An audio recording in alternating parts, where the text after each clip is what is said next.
Mais uma vez, boa tarde. Em conjunto com o professor José Câmara, vou apresentar os principais resultados do artigo em que comparamos o perfil volátil do tabaco tradicional com os cigarros eletrónicos. Vou começar por fazer uma breve introdução para tentar fazer compreender melhor os resultados que obtivemos e vou falar por fim nos resultados, dar uma explicação muito geral e as principais conclusões. Doutora Cristina, ia fazer só aqui uma ressalva, uma pequena ressalva, uma vez que toda a apresentação está em inglês. Poderá haver, por parte dos nossos ouvintes, alguém que não entenda só a caracterização do estudo, para que as pessoas, numa linguagem que seja talvez mais acessível a toda a gente, pudesse só esclarecer o âmbito do estudo de uma forma em português, como é óbvio, só para que as pessoas possam entender, ou termos a certeza que toda a gente entende. Sim. Eu preparei a apresentação mesmo para isso, para ser de fácil compreensão. Certíssimo. Não, eu só estava a dizer porque, como temos o título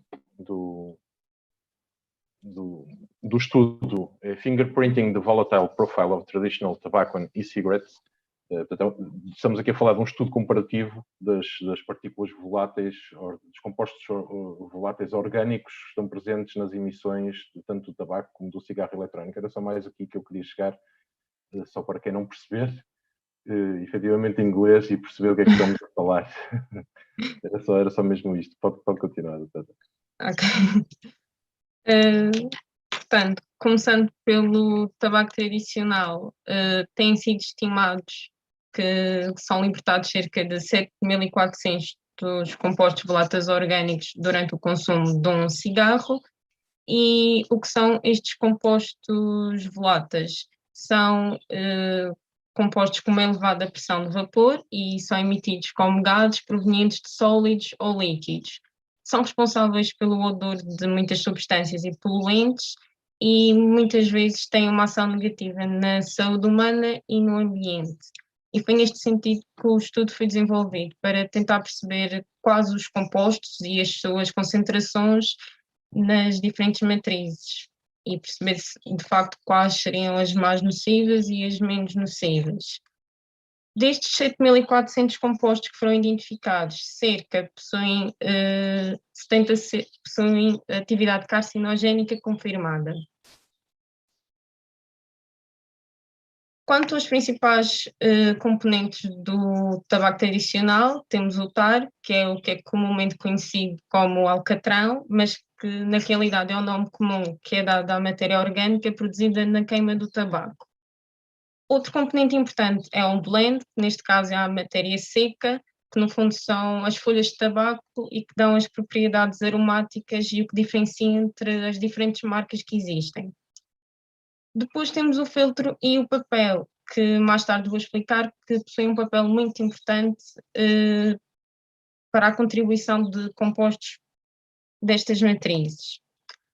Além do impacto negativo na saúde, o tabaco tradicional também constitui uma causa de poluição ambiental. E foi neste sentido que, para tentar ultrapassar estes problemas, surgiram os cigarros eletrónicos. Estes operam através do aquecimento de uma solução líquida a uma temperatura elevada o suficiente para produzir um vapor que é inalado.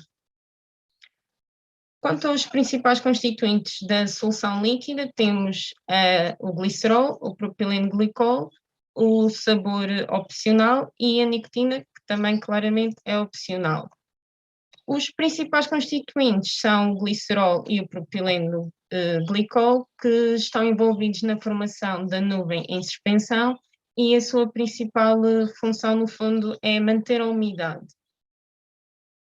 Como curiosidade, estes compostos também são os principais componentes do tabaco tradicional e possuem também funções semelhantes, ou seja, manter a umidade e, no caso dos cigarros, torná-los mais toleráveis, ou seja, ajudam a diminuir a irritação na garganta. De um modo simplificado, a principal vantagem dos cigarros eletrónicos é que estes não produzem o tar, ou seja, o alcatrão, que é encontrado nos cigarros tradicionais. E de realçar que é no alcatrão que supostamente estão os compostos mais nocivos. No entanto, têm sido encontrados alguns compostos tóxicos que parecem resultar da decomposição térmica dos principais constituintes dos líquidos, ou seja, do propileno glicol e do glicerol. No entanto, é importante realçar que o comportamento do utilizador possui aqui um papel muito importante, desde a escolha do equipamento, os ingredientes que estão nos líquidos, a voltagem que é aplicada, o tempo de vaporização e a concentração de nicotina. Todos estes fatores vão influenciar muito o perfil volátil que é obtido nos cigarros eletrónicos. Outra observação é que os ingredientes dos líquidos variam significativamente entre diferentes marcas e mesmo dentro da mesma marca variam entre os diferentes produtos, ou seja, entre as diferentes bases, os diferentes sabores, e tudo isso vai influenciar muito o tipo de compostos que é encontrado. Outra observação importante é que a modificação ou a adulteração do equipamento, a adição de outras substâncias aos líquidos ou o uso de produtos não certificados podem comprometer a segurança do utilizador. Outra nota aqui que eu gostava de realçar é que todos estes fatores variam muito de pessoa para pessoa e que os resultados obtidos em laboratório não podem ser diretamente aplicados a populações de utilizadores. Quanto ao trabalho experimental, de um modo muito simplificado, o que fizemos foi analisar o conteúdo dos cigarros, ou seja, a matéria seca, ou blend, como referi há bocado, analisamos o fumo e o papel e o filtro das duas marcas mais consumidas aqui na Madeira. Quanto aos cigarros eletrónicos, o que fizemos foi analisar a composição de 9 líquidos e dos respectivos vapores. De seguida, vou apresentar os resultados de uma forma muito generalizada para ajudar na compreensão. A primeira grande observação com que nos deparámos foi que, de facto, o perfil volátil que era obtido no tabaco tradicional era diferente daquele que vimos nos cigarros eletrónicos. No que estão a ver, aparece a azul o perfil do fumo de um cigarro e a laranja é o perfil de uma mistura DIY, ou seja, do vapor. Uma das principais observações foi que, de facto, as concentrações e o número de compostos eram mais elevados no tabaco tradicional. Quanto aos compostos em comum, só encontramos um entre as diferentes matrizes, que foi o benzaldeído, que é usado como um sabor artificial em alimentos e possui um aroma a amêndoas. Outros compostos que encontramos, até que foram poucos em comum, são, por exemplo, o isoamilacetato, que está associado à banana, o limoneno, que é encontrado em citrinos, e o etilbutanoato no ananás. Ou seja, o que queremos realçar aqui é que nem sempre são compostos nocivos, ou seja, muitos deles estão associados aos alimentos, e isso era uma nota que eu gostaria de realçar aqui. De seguida, aqui está o gráfico do perfil volátil do tabaco tradicional, em que analisamos a matéria seca, o fumo, o filtro e o papel das duas marcas mais consumidas na Madeira. Aqui as principais observações foram que, de facto, o perfil volátil dos filtros era muito mais pobre em comparação ao papel. Algo que acabamos por descobrir foi que muitos dos compostos acabavam por migrar da matéria seca, ou seja, do blend, para o papel e acabavam por ser inalados pelo consumidor. Por exemplo, aqui a laranja temos os compostos que são os ésteres, eles estão principalmente associados ao aroma e isso vai de encontro à constituição da parte sólida do tabaco, ou seja, o blend. Já no fumo, a maioria dos compostos eram derivados benzénicos, os quais estão principalmente associados a propriedades cancerígenas e estão envolvidos no stress oxidativo, ou seja, algo que pode estar relacionado com doenças como o Parkinson ou o Alzheimer. Aqui apenas destaco algumas notas, por exemplo, um composto que detectamos no tabaco foi o naftaleno, ele está frequentemente associado ao desenvolvimento de cancro. Por exemplo, as piridinas e alguns derivados foram detectados no fumo, no papel e no feltro, e eles também são encontrados em alguns alimentos, como no caso do café e de batatas fritas, por exemplo. Mas outra observação que gostaria de realçar é que, tal como nos cigarros eletrónicos, o comportamento do utilizador aqui também influencia muito, uma vez que desde o posicionamento das mãos no cigarro até a duração do bafo, tudo isto vai influenciar muito a concentração e o tipo de compostos que são inalados. Em seguida, passo aos cigarros eletrónicos. Aqui analisamos as bases de nicotina, de glicerol, de propileno glicol e também de um aroma, da pera. Um dos objetivos aqui foi perceber entre o propileno glicol de origem farmacêutica e o de origem biológica o que é que acontecia em termos de compostos. Uma vez que o propileno glicol tinha sido associado a algumas causas de alergia e de irritações na garganta. Então, o que acabámos por perceber foi que no propileno glicol de origem farmacêutica existiam alguns compostos que de facto seriam mais nocivos do que aqueles que foram encontrados no de origem biológica. Outra nota importante aqui foi que, por exemplo, nas bases de nicotina e nas bases premium, ou seja, os líquidos que já vêm preparados de loja, nesses são utilizados o propileno glicol de origem farmacêutica, enquanto que nas misturas DIY, que foram preparadas de origem, raiz, por assim dizer, na Madvei, foi a loja que acabou por nos ajudar no estudo, foi usado o propileno glicol de origem biológica.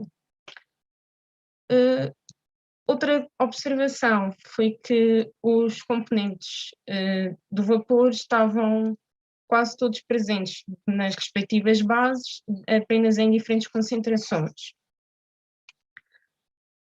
Além disso, os componentes do vapor são tidos como menos tóxicos do que aqueles que são encontrados no fundo do tabaco. No entanto, a decomposição dos líquidos pode resultar na formação de compostos tóxicos quando se estão expostos a voltagens mais elevadas, o que vai de encontro ao que eu tinha dito anteriormente do comportamento do consumidor.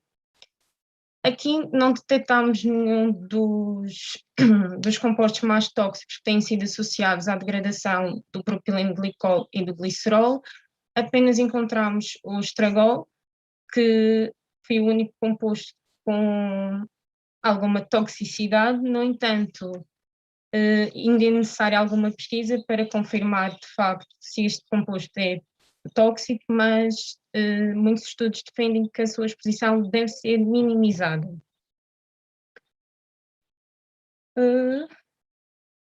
Outra nota é que o perfil volátil dos cigarros eletrónicos era principalmente dominado pelos ésteres e por compostos que são responsáveis de facto pelo aroma. No entanto, vamos outra vez de volta ao comportamento do consumidor, pois alguns destes compostos podem sofrer outras transformações quando são sujeitos a temperaturas muito elevadas, e isto pode desencadear efeitos tóxicos respiratórios e algumas doenças cardiovasculares.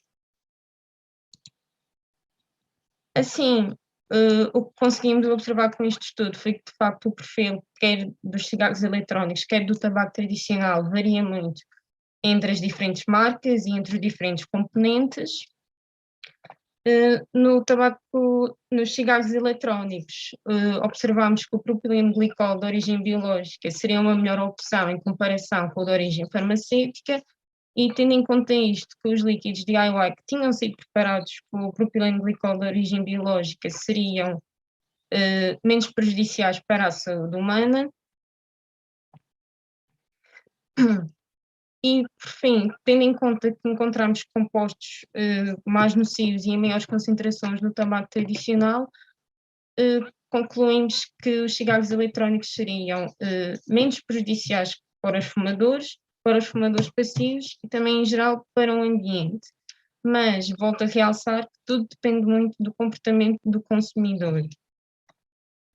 Aqui está o artigo que foi publicado na revista Microchemical Journal, com um fator de impacto de cerca de 3,59.